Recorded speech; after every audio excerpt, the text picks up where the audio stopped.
제가 아주 좋아하는 소설이 있는데요. 그게 뭐냐면 구두수성공 마틴이라고 하는 톨스토이의 단편입니다. 참 여러 소설들이 많지만 특별히 톨스토이가 거듭난 참 신실한 크리스찬이거든요. 그 글들을 보면 얼마나 따뜻한지요. 이것뿐만 아니라 사람은 무엇으로 사는가를 비롯해서 참 주옥 같은 그 단편선이 많은데 여기에 보면 마틴이라고 하는 사람이 나옵니다. 그 주인공이 구두 수송업자예요.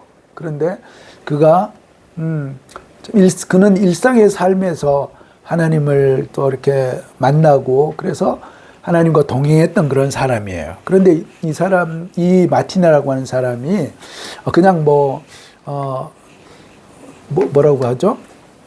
그냥 평탄한 그런 삶을 살았던 것이 아니라 아내가 어느 날 갑자기 이렇게 이제 죽게 됩니다. 얼마나 큰 배우자의 죽음이 스트레스 100으로 최고라 그러지 않습니까? 그러면서 그가 낙심을 해서 하나님이 살아계시면 이럴 수가 없다라고 하나님을 떠났던 그런 사람이에요. 그런데 주변의 권면을 따라서 다시 성경을 읽고 기도하면서 하나님의 뜻을 구하면서 거기서 이제 회복하는 거예요. 그러면서 그가 직업이 뭐라고요? 구두 수성공이 나왔습니다. 그 수성공 수선을 하면서 늘 기도하면서 말씀 보면서 참 내가 예수님을 한번 좀 만나봤으면 좋겠다라고 하는 그런 마음속에 소원을 갖게 되었다는 거예요. 여러분도 어떻습니까? 예수님 한번 만나 뵀으면 좋지 않겠습니까? 그게 거듭난 사람의 소원이에요.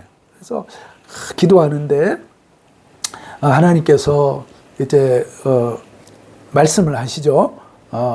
그게 환상으로 보이고 그런 건 아니고 기도가 마음속에 이런 감동을 주셨다고 해요. 소설에 의하면 내일 내가 너의 가게를 찾아가겠다라고 하는 거죠. 그래서 기쁜 마음으로 기다리는데 어느 가난한 할머니가 와서 사과를 하나 사달라고, 그죠? 아주 연로한 할머니인데 참 예수님은 안 오고 그 연로한 할머니가 사과를 사달라고 하니까 그래도 이 마틴이 그걸 이제 사주는 거죠. 또 지나가던 애기 엄마 추운 날씨에 있는데 잠깐 들어와서 그렇죠. 이 난로를 쬐라고 그러고 보내고 그래서 3명 정도가 이렇게 지나갔는데 아무리 기다려도 주님이 안 오시는 거예요. 그래서 이제 밤에 이제 다시 이제 하루를 정리하고 기도하는데 하나님이 오늘 오신다고 했는데 왜 안 왔습니까? 라고 이렇게 물어보니까 뭐라고 그래요? 그렇죠. 그 사람이 나였다라고 이렇게 마음속에 하나님께서 말씀하셨다고 하죠. 그래서 참 우리가 그리스도인으로 사는 삶이 엄청난 것들을 추구하는 정말 천지개벽하는, 그죠? 사람이 막 뒤집어지고 그게 아니라 우리의 삶 가운데 잠잠히 하나님과 동행하는 그 삶이, 그죠? 결국은 뭡니까? 그게 가장 성령 충만한 사람이다라고 하는 것을 우리가 볼 수가 있습니다. 자, 그래서 이 구두 수성공 이야기를 제가 읽으면서 제 마음 가운데 롤 모델이 됐습니다. 그래서 제 영어 이름이 마틴입니다. 마틴. 그래서 하나님과 동행하면서 정말 큰 일은 아니어도 그냥 평소의 삶 가운데 그냥 하나님 손 꼭 붙잡고, 그렇죠, 주어진 상황과 만나는 사람 가운데 그렇게 주님을 섬기듯이 그렇게 섬기는 삶을 살고 싶다 하는 그런 마음으로 마틴으로 이렇게 정했습니다. 따라하지 마십시오. 다른 이름 정하시고. 또 한 사람이 있는데 전에 제가 말씀을 드렸었죠. 네. 큰바의 얼굴 말씀을 드렸었는데 여러분의 큰바의 얼굴, 신앙의 큰바의 얼굴은 누굽니까? 예수님. 예, 그렇습니다. 예수님이 우리의 최종적인 목표인데 예수님은 뭡니까? 닮으려고 해도 왠지 그렇죠. 좀 쉽지 않은 것 같아요. 그래서 이제 사람으로 살았던 사람 중에 제가 꼽은 사람이 바로 오늘 이야기를 함께 나누려고 하는 요셉입니다. 그래서 요셉을 제가 이렇게 볼 때마다 참 요셉같이 살았으면 좋겠다라고 하는 그런 마음, 사모함이 늘 있어요. 이것은 요셉이 나중에 뭡니까 총리 대신이 되고 국무총리가 돼서 막 당시에 대제국이었던 이집트의 실력자가 된 그게 중요한 게 아니고 뭡니까 이해되지 않는 그런 삶의 환난과 역경 가운데도 뭡니까 요셉은 어땠습니까? 하나님 왜 이래요? 그러고 나서 하나님 손을 뿌리치고 하나님 원망하며 살았던 것이 아니라 그런 상황 가운데 하나님 손 꼭 붙잡고 믿음으로 살았던 그게 너무 귀한 거예요. 그래서 제 모델이 요셉입니다. 그래서 참 요셉이 우리의 표처럼 뭐예요? 정말 그의 나라와 의를 구하면서 그렇게 살았던 귀한 삶이었다라고 생각을 하면서 또 요셉을 큰 바위 얼굴로 구체적으로 살펴보면 은혜를 나누기를 원합니다. 자, 말씀 다시 한번 이렇게 빨간색만 같이 한번 읽어보겠습니다. 자, 시작. 여호와께서 요셉과 함께하시고 그에게 인자를 더하사 이는 여호와께서 요셉과 함께하십니다. 여호와께서 그를 범사에 형통하게 하셨다. 당신들은 나를 헤아려 하였으나 오늘과 같이 많은 백성의 생명을 구하게 하시려 하시나니. 네, 마지막 하나님이 그와 함께 계셔 누구 앞에서요? 애굽 왕 바로 앞에서 은총과 지혜를 주셨다. 그래서 하나님께서 놀랍게 이렇게 쓰셨다는 겁니다. 자, 우리가 기본적으로 이 요셉은 뭐 너무 유명한 사람이기 때문에 잘 아시겠지만 그러나 다시 한번 전반적으로 요셉의 생애를 좀 살펴보고 말씀을 구체적으로 나누길 원합니다. 이 그림은 참 멋지지 않습니까? 이 그림 하나로 요셉의 삶을 그림 한 장으로 딱 설명해 주는 거예요. 제가 이렇게 설교 준비하면서 내용에 대해서도 기도하지만 특별히 이미지로 이렇게 할 때 정말 이 하나님의 말씀과 딱 어울리는 그런 이미지가 그렇죠? 필요한데 그래서 기도하면서 구글을 서치 쫙 하는데 영어 그쪽도 그렇고 한글판 쪽보다는 영어판이 훨씬 더 많거든요. 제가 너무 자랑하는 것 같으네요. 어쨌든 멋지지 않습니까? 참 그렇죠. 먼저 보시면 이건 뭡니까? 노예 요셉이에요. 그죠? 여기는 뭡니까? 우리가 잘 아는, 그죠? 당시의 총리의 그 요셉입니다. 그래서 전반, 종으로서의 그 요셉을 보면, 자, 보십시오. 지난주에 우리가 야곱에 대해서 봤지 않습니까? 에서와 더불어서, 그러나 하나님을 향한 어떻습니까? 열망을 가진 자, 요셉이 이제 아들을 낳았는데, 총 12명의 아들을 낳았다는 겁니다. 그런데 야곱이 몇 번째라고요? 11번째. 11번째 아들로 출생했습니다. 그래서 그 야곱이 참 11번째 아들이어도 참 귀한데 특별히 색동옷을 입혀가면서 이 요셉을 사랑한 것은 이 요셉이 누구의 아들이기 때문에 그래요? 그렇죠. 라헬. 그렇게 생명같이 거의 뭐 14년 거의 20년 가까이로 어떻습니까? 그렇게 라헬을 위해서 이렇게 섬기면서 그렇게 살았는데 그러니까 7년을 하루같이 그렇죠. 그렇게 살았는데 라헬이 레아는 뭐 아이를 죄송합니다. 순풍순풍 이렇게 낳았는데 라헬은 하나님이 태를 늦게 오셔가지고 아이가 없는 거예요. 얼마나 초조하겠습니까? 그런데 늙음하게 주신 아들이 요셉이었다는 거예요. 그러니까 뭡니까? 그 사랑하는 여인을 통해서 나온 그 자녀니까 얼마나 예뻤겠습니까? 이것으로 인해서 뭐 좀 문제도 있었지만 어쨌든 특별히 그렇게 사랑을 받은 그런 주인공이 바로 요셉이었다는 거예요. 그런데 하루는 요셉이 꿈을 꾸죠. 어떤 꿈입니까? 밤에 이렇게 꿈을 꾸는데 해와 달과 별들이 자기를 향해 어때요? 절을 하는 꿈을 꾼 거예요. 또 그 다음 날은 또 꿈을 꿨는데 무슨 꿈을 꿨죠? 11볕단들이 자기를 향해서 절을 하는 꿈을 꾼 거야. 그래서 무슨 악한 마음은 아니었겠지만 요셉이 이것을 가지고 이렇게 이야기를 했다가 어떻습니까? 형들한테 혼나게 되죠. 혼나면서 이제 틈이 더 이렇게 나서 더욱더 이제 형들에게 미움을 이제 받게 되면서 결정적인 사건이 뭡니까? 종으로 형들이 인신매매를 해버리는 겁니다. 그죠? 은 20냥으로, 은전 20개로 미디안 상인에게 인신매매를 해버리는 거예요. 그러니까 색동옷을 입고 사랑받던, 끔찍하게 사랑받던 아들에서 이제 뭐 신분이 완전히 나락으로 떨어지는 겁니다. 노예로 이제 바뀐 거예요. 그런데 그 이후의 삶도 어떻습니까? 종으로 팔려가서 보디발이라고 하는 경호대장의 그 종으로, 노예로 이제 노예 생활을 하게 됩니다. 근데 거기서 인정을 받아서 가정 총무로 그렇게 또 일을 하게 됩니다. 그런데 그러다가 어떻게 돼요? 하루는 이따가 또 이제 말씀을 드리겠지만 그 보디발의 아내가 이야기를 그러니까 이제 전하는 그런 이야기에 의하면 뭐예요? 보디발이 너무 바쁘니까 이 아내에게 뭡니까?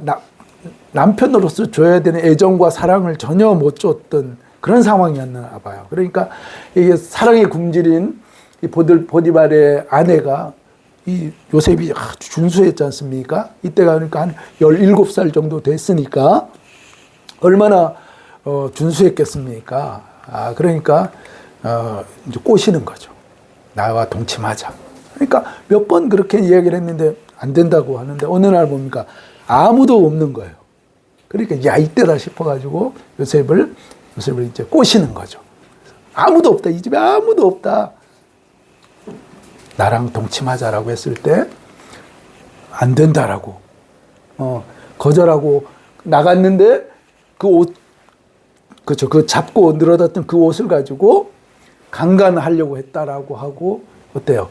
그 누명을 씌워가지고 감옥에 넣어버렸다는 거예요. 기가 막히죠. 그래서 갇힌 곳이 바로 왕궁이었다는 거죠. 거기서 감옥 생활을 하다가 거기는 뭡니까? 지금으로 얘기하면 뭐 청와대의 감옥 같은, 그렇죠. 바로의 그 신하들만, 그러니까 정치 감옥 같은 그런 곳이었어요. 거기에 보면 고대에 보면 이렇게 술을 따르는 사람, 이거 최측근이거든요. 떡을 이렇게 바치는 이런 사람들은 측근 중에 최측근이라는 겁니다. 근데 그 사람들이 무슨 이유인지 모르겠지만 이제 바로의 눈 밖에 나와서 어떻습니까? 감옥에 들어가게 되는데 꿈을 꾸죠. 그래서 꿈 해몽을 해달라라고 이렇게 했을 때 술 맡은 관원장, 당신은 복직될 겁니다. 그래 떡 맡은 관원장, 당신은 안타깝지만 목숨을 잃을 겁니다라고 얘기를 했는데 해몽을 해줬는데 그대로 된 거예요. 그렇죠? 그런데 그러고 나서 나를 기억해달라고 요셉이 특별히 부탁을 했는데 10년 동안이나 이 술 맡은 관원이 완전히 잃어버린 거예요. 그러다가 바로가 꿈을 꾸게 됐는데 그 당시에 뭐 애굽에 그러니까 뭐 수많은 술객들, 그렇죠. 점치는 사람이 얼마나 많았겠습니까? 당대 최고의 제국이었는데요. 근데 아무도 그 꿈을 해석을 못 하는 거예요. 근데 그러다 보니까 이 술 맡은 관원장이 뭡니까? 누가 생각이 나요? 10년 만에? 요셉. 그 꿈을 얘기했는데 그대로 맞았다. 그래서 요셉이라고 하는 사람이 지금 감옥에 있는데 바로요. 그를 한번 데려다가 한번 꿈을 한번 해몽시켜 보십시오라고 했는데 어떻습니까? 기가 막히게 요셉이 그 꿈을 해몽을 하죠. 그러니까 어떻게 됐습니까? 애굽에 내가 이처럼 하나님의 신에 충만한 사람을 내가 본 적이 없다라고. 왜요? 그 당시에 날고기는, 그렇죠. 그 술객들, 박수무당들, 그렇죠. 신령한 제사장들 얼마나 많았겠습니까? 아무도 해석하지 못하는 그 꿈을 요셉이라고 하는 이 히브리 청년이 해석을 해내니까, 그렇죠. 이 바로가 감동을 해서 국무총리로 뭐 일거에 노예에서 그렇죠. 국무총리로 2인자로 바로의 바로 그렇죠. 2인자로 이렇게 세우는 거예요. 자, 그러면서 하나님께서 참 요셉을 통해서 7년 흉년 이후 7년 풍년 이후 7년 흉년 그렇죠. 여러분 1년만 흉년이 돼도 어떻습니까? 큰일 나죠. 그런데 7년을 흉년이 풍년이 들었지만 7년의 흉년이 계속될 때는 감당할 수가 없다는 거예요. 그런데 어떻게 했습니까? 우리 요셉이 그 7년 동안 풍년이 들었을 때 그걸 다 소비하지 않고 창고에 다 쌓아 놓으면서 흉년 7년을 지혜롭게 대비를 하는 거죠. 그러니까 그 팔레스타인 온 지역에 흉년이 세계적인 흉년이 드니까 어디에서 음식이 떨어져요? 양식이 이제 야곱이 살던 그곳에 또 다 음식이 씨가 마른 거예요. 그러니까 그때 형들이 이제 애굽에 가면 음식이 있다고 하더라. 그러니까 그 아버지가 우리가 야곱이 굶어 죽을 수 없으니까 거기 가서 양식을 좀 사와라라고 이제 하게 되는 거죠. 그래서 가서 형들을 만나는 거죠. 참 기가 막히지 않습니까? 그런 상황 가운데 그들은 그 형들은 촌부 아닙니까? 그냥 동네에 있는 그런 사람들인데 이제 요셉은 이랬다가 이렇게 변하니까 사람을 알 수 있습니까? 국무총리를 감히 대제국의 국무총리를 어떻게 양식 구하러 온 일개의 촌부들이 감히 얼굴을 볼 수 있을까요? 그렇죠. 고개도 못 들죠. 그런 상황 가운데 보니까 근데 요셉은 보니까 누구예요? 자기 형들이거든요. 저 같았으면 뭡니까? 이놈의 형들 단칼에 다 잡아가지고 족치고 그냥 그렇죠. 막 곤장을 쳐가지고 그냥 나를 그렇게 팔아 그러고 그랬을 것 같은데 그러지 않고 어떻습니까?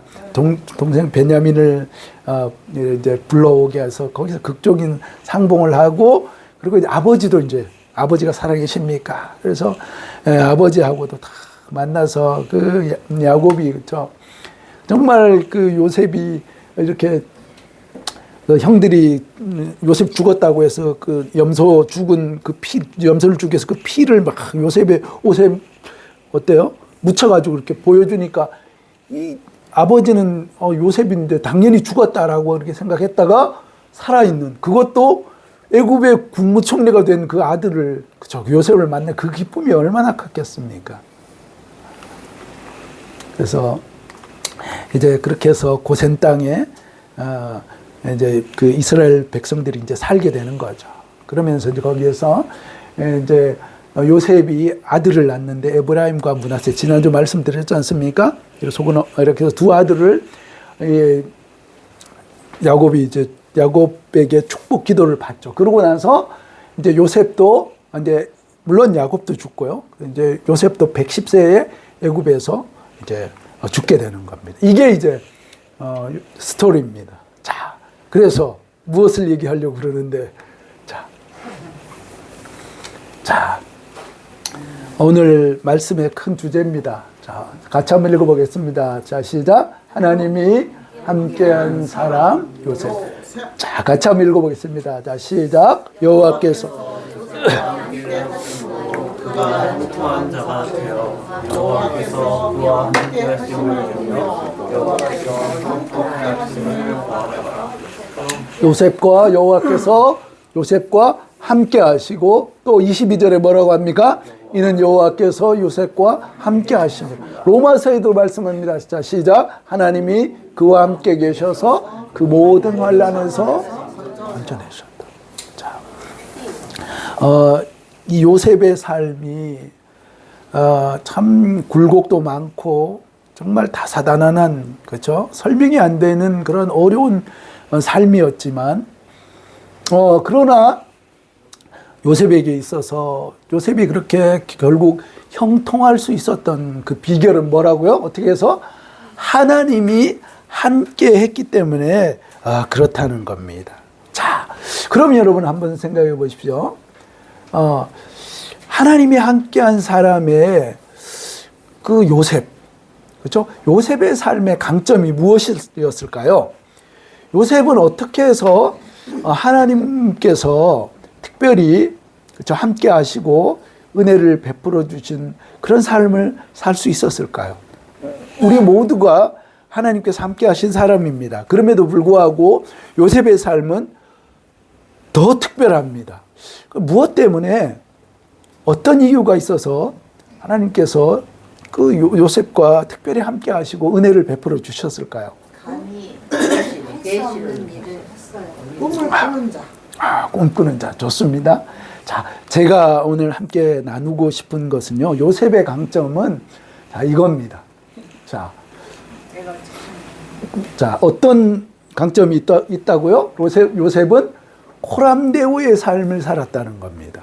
자, 이게 지금 한꺼번에 다 나와서 좀 그렇긴 한데, 자, 코람데오라는 게 뭐냐면, 코람, 전에 말씀드렸죠? 코람이 뭐뭐 앞에서, 데오는 데오스, 그렇죠? 하나님이라는 거예요. 하나님 앞에서 그러니까 하나님 앞에서 내가 산다라고 하는, 나는 사람들 눈앞에서 사람들의 인정 속에서 사는 사람이 아니라 그것을 넘어서 뭐요? 보이지 않는 하나님. 전에도 말씀드린 그렇죠? 우리의 모든 일거수일투족을 보시는 살아있는 CCTV이신 그 하나님 앞에서 내가 살아갑니다라고 하는 그런 의식을 가지고 요셉이 살았다는 거예요. 자, 그래서 아까 전에 말씀드렸지 않습니까? 아마 뭐 성경학자, 역사학자들에 의하면 이 보디발의 아내는 뭐 여러 많은 이 관련한 그림들이 있는데 백인은 아니었을 거라고 생각합니다. 그죠? 그 당시에 그 이집트 사람들에 보면 이렇게 이제 구스 사람, 아프리카 사람이었다고 생각합니다. 그래서 어쨌든 뭐 대단한 또 미인이고 그렇지 않았겠습니까? 이 여인이 준수한 요셉을 말씀드린 것처럼, 아까 전에 말씀드린 것처럼 보니까 남편의 사랑을 못 받으니까 그렇죠. 요셉을 보고 마음이 뺏긴 거예요. 그래서 매일 날마다 성경에 보면 날마다 동침하자라고 얘기를 하는 거예요. 그러니까 요셉은 안 됩니다라고 하면서 결정적으로 뭐라 그래요? 이제는 뭐 사람들 어쩌면 잘 모르겠는데 정략적으로 그랬을 수도 있어요. 일부러 뭐요? 나 좀 일 시키는 거예요. 다 왜 뭐 하려고요? 요셉하고 동침하려고 다 일 시켜갖고 보내놓고 얘기하는 거예요. 이제 모든 것이 준비됐다. 아무도 없다. 이 집에 아무도 없다. 그러니까 나와 동침하자. 마음 놓고 나와 동침하자라고 얘기해요. 그럴 때 요셉이 뭐라고 그럽니까? 이 집에 보디발께서 내게 금한 것이 아무것도 모든 것들을 나를 믿고 다 맡겨줬다. 금한 것은 오직 당신밖에 없다. 그런데 내가 어떻게 이 큰 악을 행해서 보디발에게 죄를 지으리까? 그거 아니에요. 뭐라고요? 하나님께 죄를. 그렇죠? 하나님께서 보신다는 거예요. 참 이 요셉의 삶을 볼 때 참 우리가 그 나라와 의를 구하면서 첫 번째가 뭡니까? 날마다 뭐죠?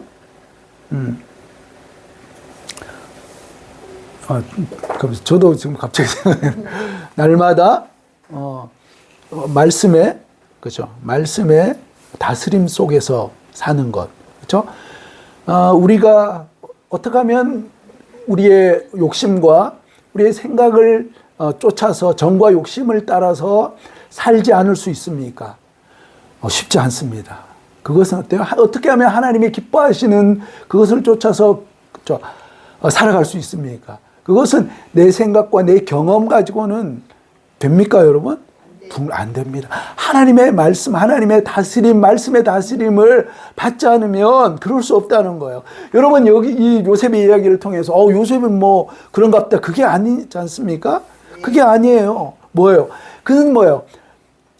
성경에 그가 하나님의 말씀을 날마다 묵상하고 했다. 그 이야기는 없지만 분명히 뭐예요? 하나님의 살아계신 하나님의 말씀이 그의 마음 가운데 선명하게 새겨져 있었다는 거예요. 그렇지 않고야 혈기왕성한, 그래서 아무도 없는 그런 사건, 그런 상황 가운데, 그런 유혹 앞에서 어떻게 그것을 뿌리치면서 아무도 보이지 신경도 쓰지 않는 그 하나님이 보고 계신다라고 하는 그 분명한 그 사실. 여러분, 하나님이 우리의 삶을 보십니까? 안 보십니까? 다 보고 계시죠. 그렇죠? 그렇죠? 어떻게 하면 그런 준엄한 하나님의 임재 속에 살 수 있습니까? 하나님의 말씀 앞에서 우리가 늘 우리를 성찰하고 돌아가 볼 때 비로소 가능하다는 겁니다.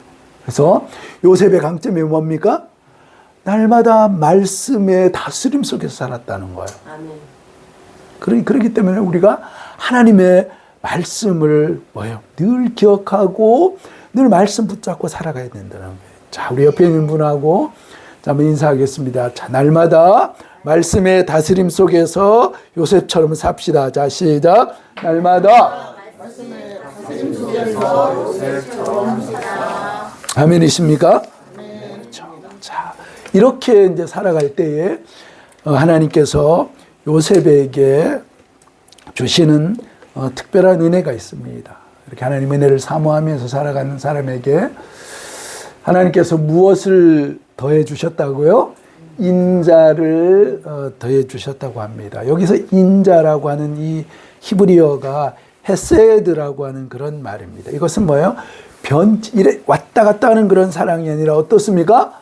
변치 않는, 그렇죠? 그 사랑을 말합니다. 하나님께서 코람데오의 정신으로 하나님의 임재 속에서 살아가는 그 사람과 함께 하셔서 그에게 아주 심플하게 정리해 주시는 건데 인자를 더해 주신다는 거예요. 그 결과 어떤 일이 있었습니까?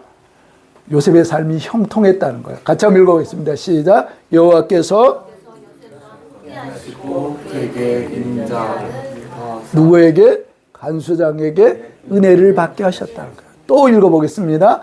애굽 왕 바로 앞에서 은총과 지혜를 주심에 바로가 그를 애굽과 자기 온 집의 통치자로 세웠느니라. 여러분, 일개의 노예가 어떻게, 그렇죠, 대제국의 총리로 세울 수 있었습니까?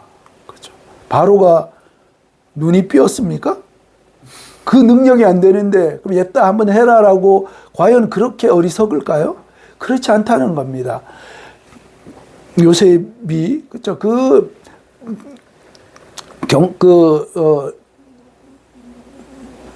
보디발, 그렇죠, 그 왕궁의 그 감옥에 있으면서 3년 동안 무엇을 배워요? 그 바로 그 대제국, 그렇죠, 애굽의 모든 시스템을 왜 어떻게 배울 수 있습니까? 거기에 정치범들이 다 잡혀왔거든요. 그래서 그 감옥 생활하면서, 그렇죠, 그 제국의 정치적 생리 시스템들을 거기서 다 배웠다는 거예요. 그래서 결정적으로 그 꿈을 해석하는 것들을 통해서 어때요? 애굽의 총리까지 하나님께서 세워주셨는데 중요한 것은 뭐예요? 여기 빨간 글씨 보면 은총과 지혜를 주셨기 때문에 가능했다는 거예요.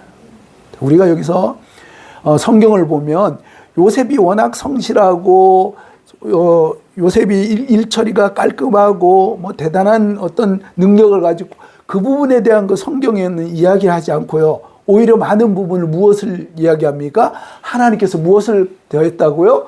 은총과 지혜를 부어주셨다는 거예요. 하나님의 자비를, 인자하심을 더해 주셨다는 거예요.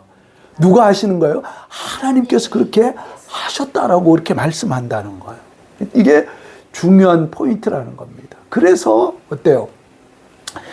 그가 상상하지 못하는 그러한 형통함과 은혜를 입게 됐다는 겁니다. 여러분, 우리의 삶이 하나님의 더하시는 은총이 우리의 삶 가운데 없다면 우리의 삶은 한마디로 마치 죽은 사람과 같을 거예요. 우리가 생기가 있는 것은 왜 그렇습니까? 하나님의 인자하심이 우리 가운데 있기 때문에 그렇다는 거예요. 그래서 다윗이 뭐라고 고백했습니까? 같이 한번 읽어보겠습니다. 시작. 주의 인자하심이 생명보다 나음으로 예술이 지금 찬양한 생명보다 귀한 것이 있습니까? 생명보다 귀한 것은 없어요. 그런데 다윗은 고백합니다. 이 시편 63편 3절도 어떤 배경에서 쓰여진지 아십니까? 평안하고 왕궁에 앉아가지고 이렇게 배부르고 아무도 뭐 근심 걱정 없을 때 그게 아니라 사울에게 쫓김을 받으면서 그렇죠. 오늘 죽을지 내일 죽을지 모르는 그런 상황, 광야에서 수천 명의 추격자들의 그 추격을 받으면서 그가 얘기하는 것이 뭐예요? 주의 인자하심이 생명보다 낫습니다. 내 생명보다 주의 인자하심이 주님께서 베풀어진 은혜가 차라리 내 생명을 거두어 가더라도 주의 인자하심은 거두어 가지 마십시오라고 그가 그렇게 고백했다는 거예요. 우리의 삶이 하나님의 인자를 더하시는 그런 복된 삶의 주인공이 되시기를 주님의 이름으로 축복합니다. 그래서 여러분 우리의 삶이 참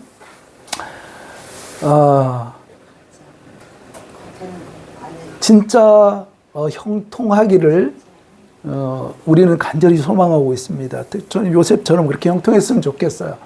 요즘 보면 여기 금이 워낙 비싸다 보니까 지금 뭐 60만 원인 한 돈에 야 이건 상상이 안 되는 그렇죠. 예, 그렇죠.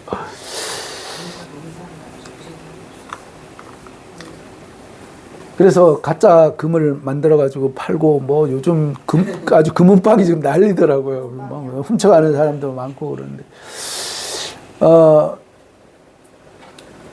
진짜 소중한 가짜가 아니라 진짜 형통한 그 비결 그것이 뭡니까? 이런 세상의 가치 그런 것이 아니라 여러분 세상이 주는 가치들은 마치 반짝이는 진짜가 아니에요. 여러분 우리의 어떤 재물과 권세가 주는 것은 그게 필요 없다라고 하는 것이 아니에요. 그 필요합니다. 우리가 인생을 살아가면서 육신을 입고 살아가기 때문에 필요하지만 그러나 그거의 실상은 본질은 뭐예요? 마치 가짜 금괴와 같다는 거예요. 진짜 금괴는 뭐예요? 진짜 가치는 뭐예요? 우리가 정말 생명같이 추구해야 될 것들은 뭐라고 합니까? 빨간색 한번 읽어보겠습니다. 시작. 그렇죠. 우리가 세상적으로 금이 없다고 할지라도 금 없는 것 때문에 내가 좀 물질적으로 부유하지 않은 것들 그것 때문에 가슴 아파하고 그것 때문에 기죽고 그런 것이 아니라 정말 우리가 가슴 아파하고 목말라 해야 되는 것은 바로 요셉에게 주셨던 그 은혜라는 거예요. 하나님 저와 함께 해주십시오. 그래서 하나님의 인자를 베풀어 달라고. 그것을 날마다 구하며 나아가게 될 때 하나님께서 친히 가짜가 아니라 진짜 하나님의 그 축복, 놀라운 은혜를 이것을 뛰어넘는 하나님의 놀라운 은혜를 우리의 삶 가운데 풍성하게 베풀어 주신다는 겁니다. 그래서 우리가 이제 말씀을 이제 쭉 이제 정리하면서 보겠습니다. 요셉의 삶을 보면 여러분 어떻습니까? 요셉이 아까 전에 제가 전반적으로 우리가 말씀을 나눴던 것처럼 사랑받는 색동옷의 그 자녀에서 노예로 확 떨어졌다가 그쵸 그 배반과 아픔과 상처 지금으로 뭐 생각하면 뭐죠 정신병에 걸릴 만큼 왜 그렇습니까? 17살에 잡혀가서 노예로 팔려가서 애굽의 총리가 될 때까지 몇 년이죠? 예, 13년이죠. 그러니까 한두 해가 아니라 13년을 그쵸 까닭없는 그쵸 그런 고난을 당하게 될 때 만약에 그게 어떤 하나님의 꿈을 뭐 붙잡고 해석에 따라 조금 다를 수가 있는데 꿈을 붙잡고 만약에 살았다라고 하면 아마 요셉은 정신병에 걸렸을 거예요. 그죠? 분명히 뭐예요? 해달별이 나를 위해서 절하는데 자기에게 닥쳐진 현실은 뭐예요? 이건 설명이 안 되는 거예요.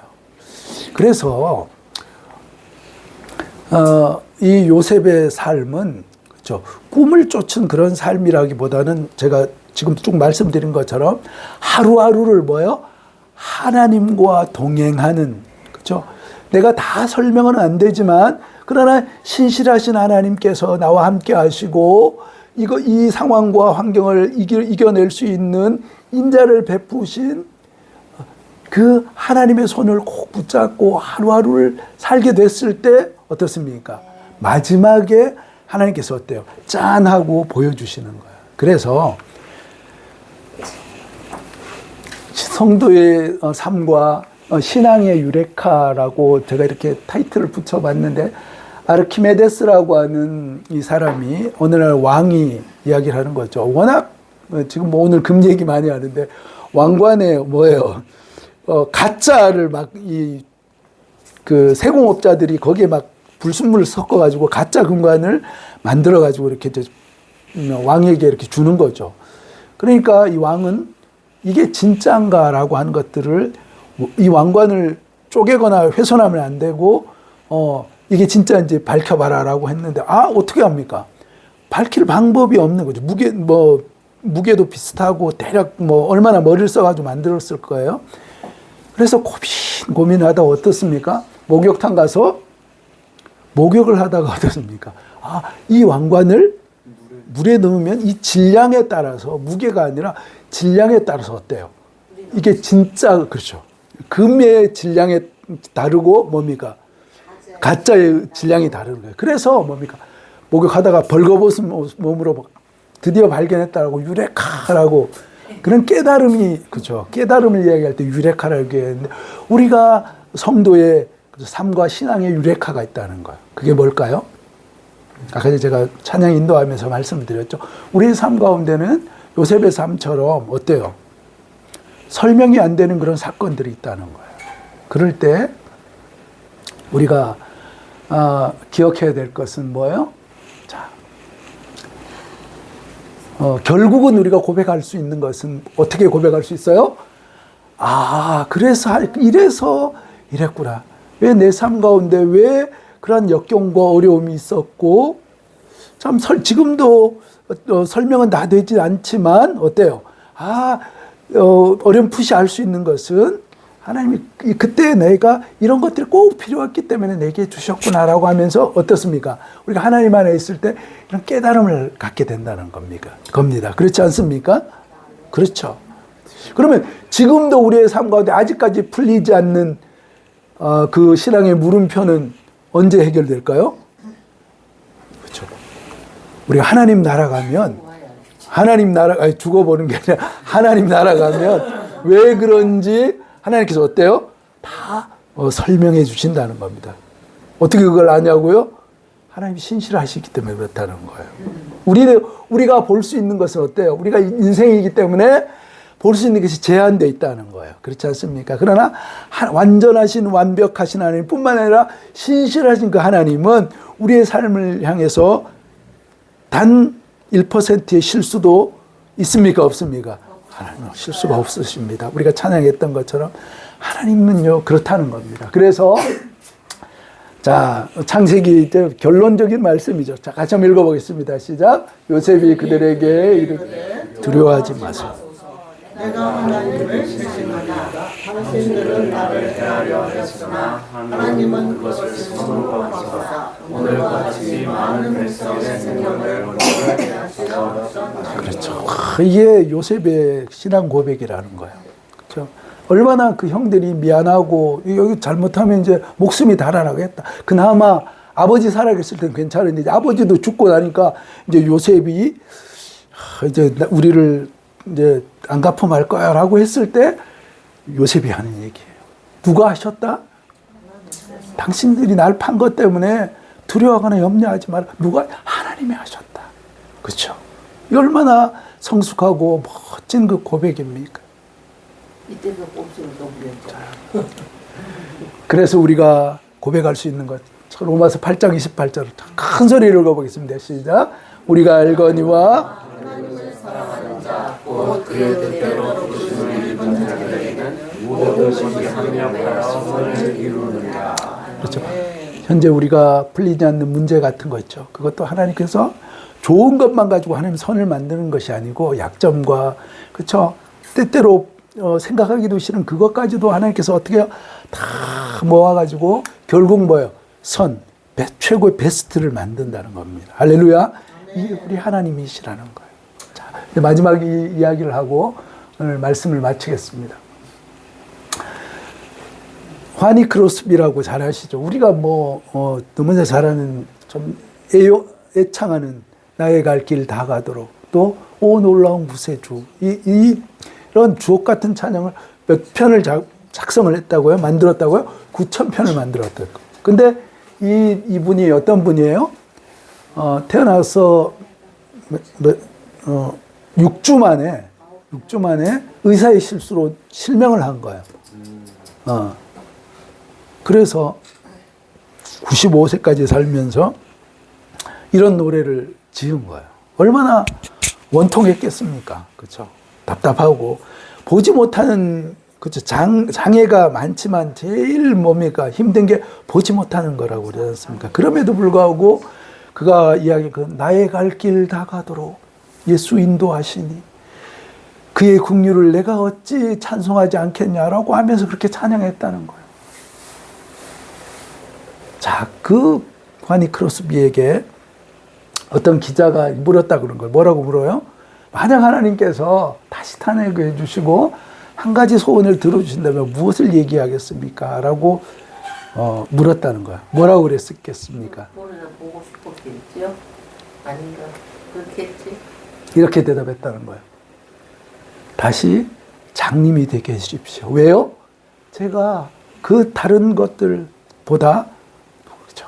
주님을 가장 먼저 내가 사랑하는 주님을 가장 먼저 보고 싶습니다. 그렇게 얘기했다. 너무나 감동적이지 않습니까? 그렇죠. 자신의 삶에 설명이 안 되는 그런 고난과 또 역경 앞에서 거기에 함몰되거나 거기에 빠지지 않고 그렇죠. 아름다운 찬양을 통해서 그렇죠. 주님을 향한 그렇죠. 주님과 함께 동행하며 참 주옥 같은 그 찬송을 썼던 화니 크로스의 삶과 좀 그런 기가 막힌 어려움 가운데 참 그 굴곡 가운데 하나님과 함께 하면서 자, 결국 참 하나님의 영광을 높이 드러냈던 이 요셉의 삶은 그렇죠. 참 우리에게 주는 감동과 은혜가 참 각별하다고 생각합니다. 자, 하나님께서 참 이런 은혜로 우리를 붙잡아 주시기를 간절히 축복합니다. 참 하나님의 나와 함께 하신다라고 하는 것이 복이다라고 그렇게 고백하며 또 날마다 어때요? 하나님 저의 삶에 주의 인자를 더해 주십시오. 인간으로서는 그렇죠. 우리의 육신으로서는 넘어지고 불평하고 절망하고 좌절할 수밖에 없는 약한 존재입니다. 그러나 요셉에게 인자를 베풀어 주셨던 그 주님의 은혜를 우리에게 저에게 부어 주셔서 정말 요셉과 같이 하나님과 동행하며 사는 그런 삶이 되기를 원합니다. 그렇게 간절한 기도의 제목을 가지고 주의 은혜를 구하며 순간순간 살아가는 우리 모두가 되시기를 주님의 이름으로 축복합니다.